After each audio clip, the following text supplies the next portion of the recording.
Something big is happening across Europe, but it's happening quietly. It's a preparation for a war that might never actually be declared.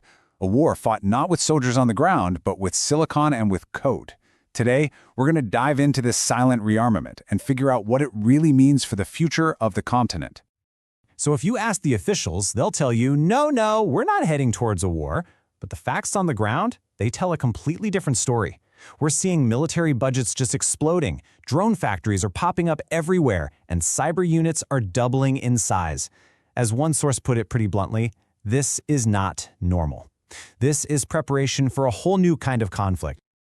And that's because, let's be real, the most decisive battles today are no longer fought on some open field with tanks and soldiers. Nope, they're fought in the digital ether, with artificial intelligence leading the charge. And what's the lifeblood of that AI? What makes it all possible? Microchips. Those tiny, unbelievably powerful brains that are embedded in literally every single piece of modern military hardware. And ultimately, they are fought with code.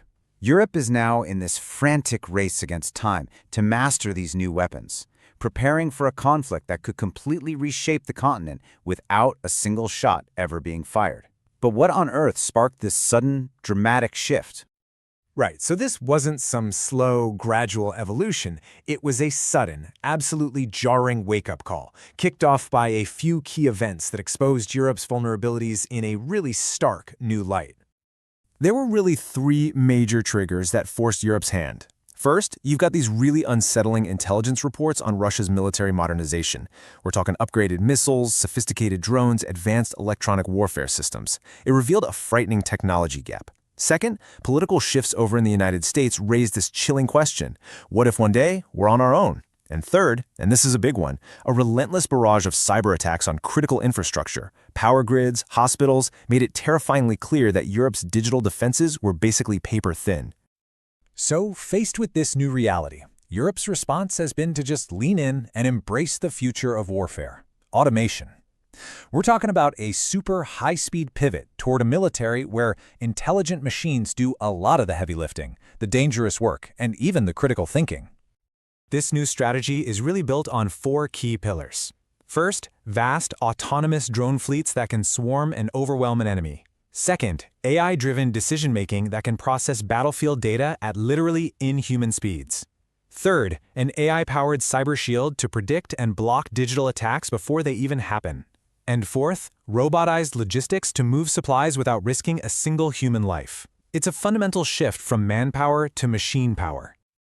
So let's drill down into that drone strategy for a second. We are not talking about simple surveillance drones here, okay? We're talking about intelligent swarms that can overwhelm defenses. These things called loitering munitions, which are basically flying autonomous mines. And AI pathfinding drones that can operate with almost zero human control. Countries like France, Germany, and Poland are pouring billions into this drone-first approach. The whole philosophy here, the big idea, is to use AI to process this tidal wave of data coming in from satellites, sensors, and radio patterns way faster than any human possibly could. In this new model, AI becomes the first responder. It instantly analyzes threats, it suggests actions, and then humans provide that final crucial oversight. But here's the catch. All of this incredible futuristic technology, the drones, the AI, the cyber defenses, all of it hinges on one tiny, almost invisible component. A component that also happens to be Europe's single greatest strategic weakness. Think about it. For the last 100 years or so, global power has revolved around access to energy, right? To oil. But what's the single most strategic resource in the 21st century? Yep, the microchip. It's the new oil. And for Europe, this presents a massive, massive problem. Here's the problem in a nutshell.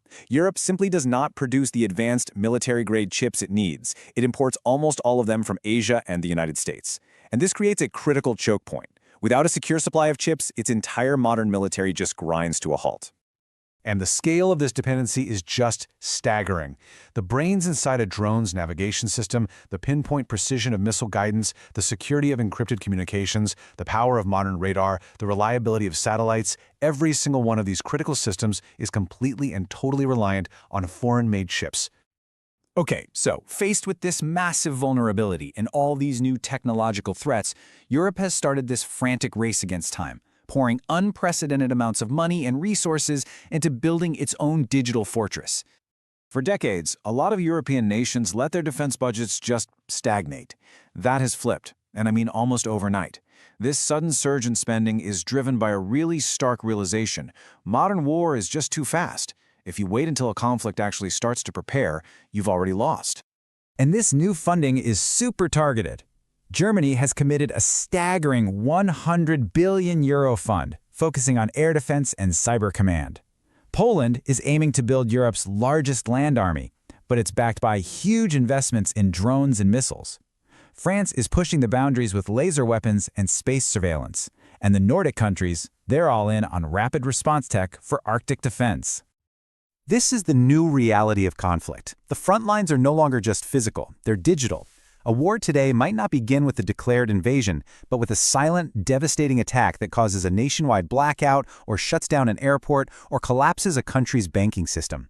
The primary weapons aren't just missiles and tanks anymore, they're lines of code and malicious software. So ultimately, what Europe is doing is reimagining what an army even is. By 2026, the vision is for a force where a massive 80% of its focus is on cyber, drones, and air power.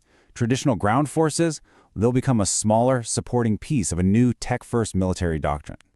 It all boils down to this simple but incredibly powerful truth for the 21st century. The side that controls the key technologies, the chips, the AI, the drones, the cyber systems, that side is going to control the conflict. They could potentially win it before a physical battle even begins. And that leaves us with a final, pretty unsettling question.